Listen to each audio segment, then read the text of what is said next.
Buenos dias. That's very quiet. Buenos dias. There you go. I'm Father Michael Foley, sometimes called Padre Miguel, and I am speaking to you on behalf of Nuestros Pequeños Hermanos, which is an organization near and dear to my heart, and I know near and dear to many of the people here at Our Lady of Perpetual Help. I am a priest of the Archdiocese of Chicago. I am the pastor of Our Lady of the Woods, not St. Mary of the Woods, which is very near here, but Our Lady of the Woods, which is like almost to Joliet. We're way out there, but out on the south side of Chicago, south suburbs.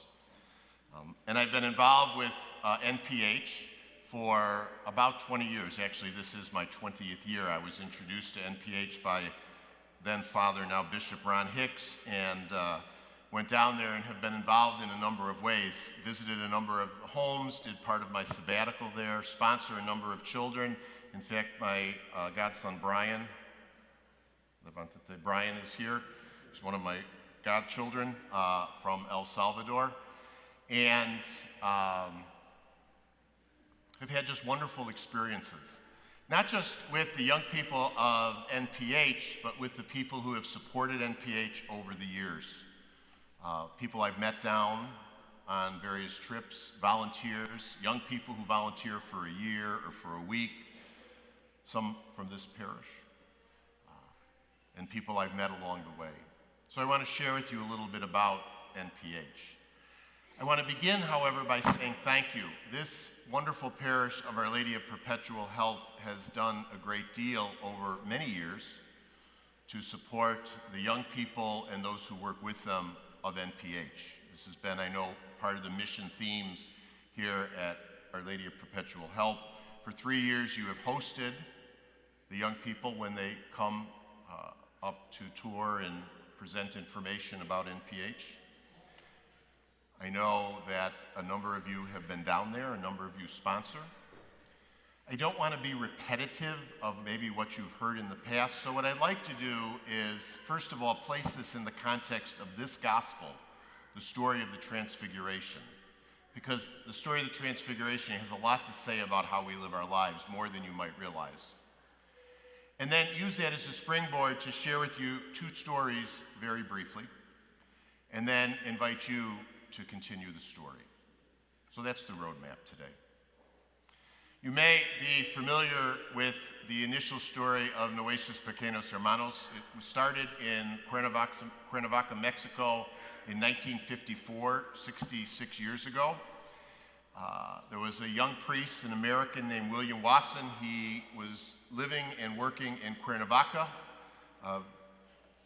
He was ordained by the Bishop of Cuernavaca because in those days there was a surplus of priests. Hard to imagine nowadays. And in that surplus of priests, Father Wasson had an illness, and so the bishop in Phoenix, Arizona, where he was from, thought he probably could not serve as a priest in Arizona.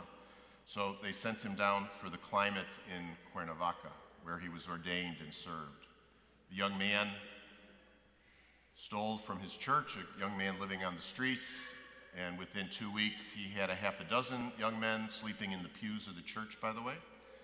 And that began Nuestros Pequeños Hermanos, an organization that serves currently about 3,000 young people who live, are educated, pray together, eat together, share together their lives in our homes in Mexico, the Dominican Republic, Haiti, Nicaragua, El Salvador, Guatemala, Honduras, Bolivia, and Peru. In addition to that, we serve several thousand other young people and their families who live in the areas immediately adjacent to many of our homes. That's the initial story. But let's put it in the context of the gospel today. If you pay attention to this story of the Transfiguration of Jesus, we must understand that to understand what happens, it's a story. It's a story that's placed in the context of the larger story of how God works in this world. We all know the story of the Transfiguration. Our Lord takes Peter, James, and John, his closest apostles, and he goes up the mountain, and there he is revealed in all his glory. That's the basic story. If you pay attention, however, that glory is particularly revealed by the presence of Moses and the presence of Elijah. Because both of these individuals represent, in some ways, the fullness of the story of the Jewish people. Moses was their great liberator. He moved them from slavery in Egypt to freedom. He was their great lawgiver who helped form them as a people. And the stories of Moses in the wandering in the desert and the searching for the promised land becomes an integral part of the Jewish experience, celebrated every year at Passover and in various other holy days in the Jewish calendar. And to understand the Transfiguration, one has to understand that Moses is present. Second, Elijah is present. Elijah is the great prophet, and he represents all of the prophets who call people to be more loving, who call people to be more faithful. He is considered the greatest of the prophets, and he is the forerunner of Isaiah and Jeremiah and Ezekiel and Micah and Joel and so on and so forth. And so when our Lord is revealed, standing on this mountain with Peter, James, and John in front, he is saying the story of the people of Israel, the story, their history, gives light to who Jesus really is. And then Peter makes a powerful mistake, and it's so human. Peter says it's good for us to stay here, to be here, to remain here. And so he wants to remain in this glorious situation. And what our Lord effectively tells him, and it will be understood by Peter after the death and resurrection, which we will celebrate in just a few weeks, is you only have half the story. The other half of the story of my glory is going to be written by you. And it has been written for 2,000 years by the generosity of so many people who witnessed to Christ, for the hospitals we've built, the orphanages that have been created, the schools that we have, the religious education programs, the outreach to the needy, Catholic Charities, Vincent de Paul, and so on and so forth. You are part of the glory of Jesus in the ways that you reflect his love to others. God is revealed ultimately in the stories of our lives. God was revealed in a very real way to Father Wasson in the story of a young man living on the streets, a young kid really, living on the streets, and continues to be revealed. I want to share with you two stories. They're both very powerful, and for me, they were revelations of God and how God acts through you. 12 years ago, I went down to El Salvador. It was my second or third time going down there, but I was going to be staying with then Father Ron Hicks. And so I was spending a few weeks of my sabbatical down there, and Father Ron leaves a note when I arrive at the place. I'm picked up at the airport, and when I arrive at his house, there's a note and says, "Make yourself at home. There's food in the refrigerator. I'll be gone for the entire week." He said, "I hope you don't mind, but I've scheduled you for the morning mass with the school children every day." Well, since my Spanish is very poor, this would be a challenge. But we did it. And the first day, a young man came up to me, name was Juan Manuel, and he comes up to me and he asks if we would want music for the Mass. And I said, sure.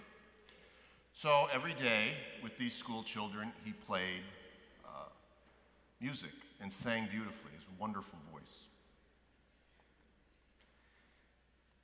He walks with, he's now a young man, probably in his late 20s, maybe 30, but he walks with two canes, canes with the arms go like this. And so I was curious as to what his story was, why he was at NPH and what had happened to him. Was he born with a disability, for example? Father Ron, when he came back, finally shared with me. I said, what's his story? And he said, well, the story is, when he was a small child, very small, there was a fire, and they lived in a small, very impoverished area in El Salvador.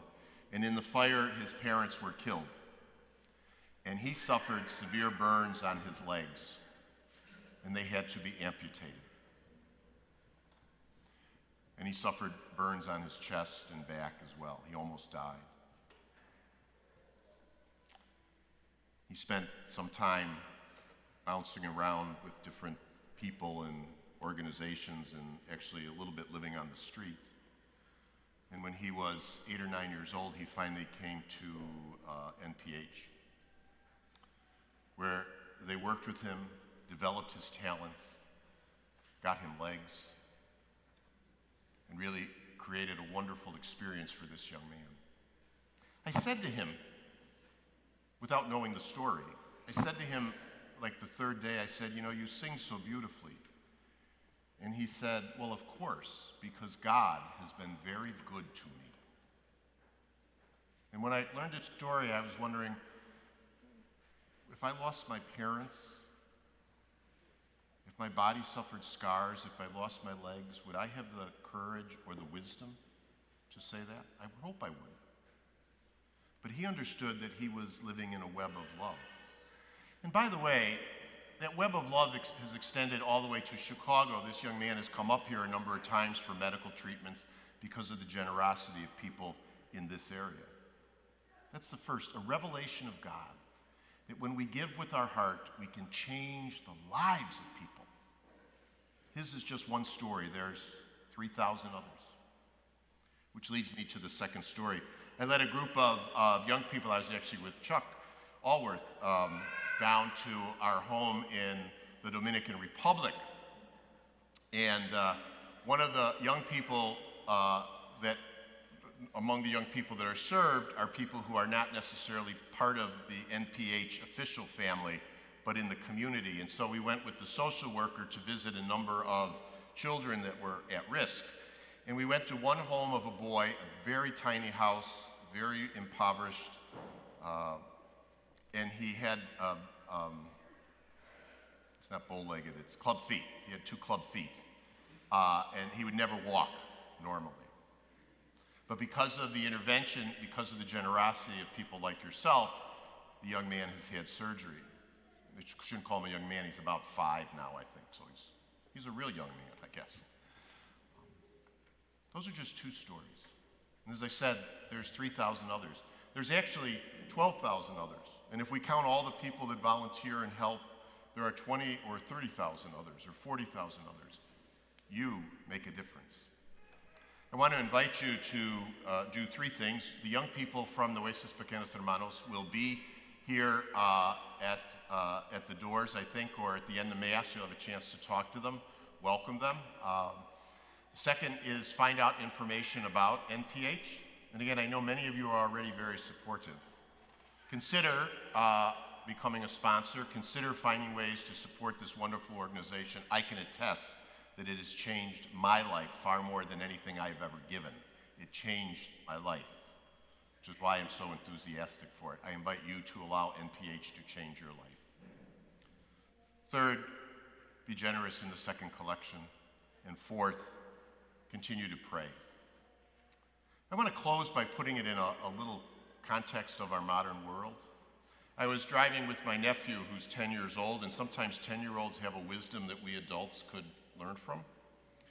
And so he's in the car and he turns to me, this was just Friday, he looked up at me and he said, Uncle Mike, I said, what? He goes, you know, I'm really tired of hearing about the coronavirus. I said, welcome to our world. Aren't we all? It's a serious issue, and we have to do what we can to protect ourselves. But I get his 10-year-old mindset. But what I was thinking about is, aside from the practicality of all of it, everything in life can become a teaching moment. And what I thought was this. What this reminds us of is that we are all in this together. We who have been blessed, maybe materially or in other ways, can be just as vulnerable in some aspects of our lives as those who have less. Their blessings may in fact be very different than ours. But we share a common humanity. We do. We share a desire to love our children, to do what's best in this world, to be people of integrity. That's why you're here on Sunday. This terrible virus reminds us how quickly we can touch each other in ways that are not good. But what it also reminds me is how quickly we can touch each other with love. How one small gift can touch another person, which will touch another person, which will touch another person. That's the truth. And we should never forget it. On behalf of the young people of Nuestros Pequeños Hermanos and all those who work with them, I thank you for your generosity. God speaks to us in stories. He wrote a story of faith in NPH for the last 66 years. I invite you to be part of the story today.